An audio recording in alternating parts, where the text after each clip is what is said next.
Құлманбеттен қалған құлынмын, көдектен қалған бір ұлмын деп айтыс өнерінің жарық жұлдызына айналып, елінің сүйіспеншілігіне бөленген ақын Оразалы Досбосыновтың дүниеден озғанына 10 жыл болыпты. Қарашада туып, қара жолдың үстінде көлік апатынан қапелімде көз жұмған ақын қалың қазақпен Қарашада қоштасып еді. Бүгін Жазушылар одағында оразсыз өткен 10 жыл атты еске алу кеші өтті. Ақынның өнерін алыстан байқап, айтысқа жетелеген ұстазы Жүрсін Ерман бұл кеште үлкен толғаныспен сөз сөйлеп, Ораз ақынды сағынышпен еске алды.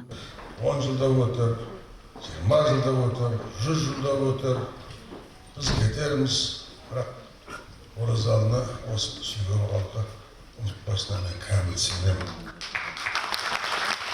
Ақын Ораз бен әнші Ажардың тұңғышы Нұрайша інісіне барынша қамқор, қанша қиыншылық көрсе де барлық жауапкершілікті көтеруге бармын дейді қайсар қыз.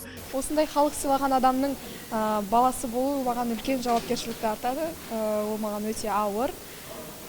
Сол кір келтірмеу барлық арманымыз. Қаржы мамандығын оқып жатырмын. Осы мамандықты бітіргеннен соң ары қарай музыкалық жағынан жалғастырғым келеді. Зиялы қауым мен айтыскерлер, өнер адамдары мен жастар жиналған кеште заллық толы болды. Ақынның жан сырын түсірген Алдаяу алдайды әні көпшіліктің жүрегін бір тербеп өткенді.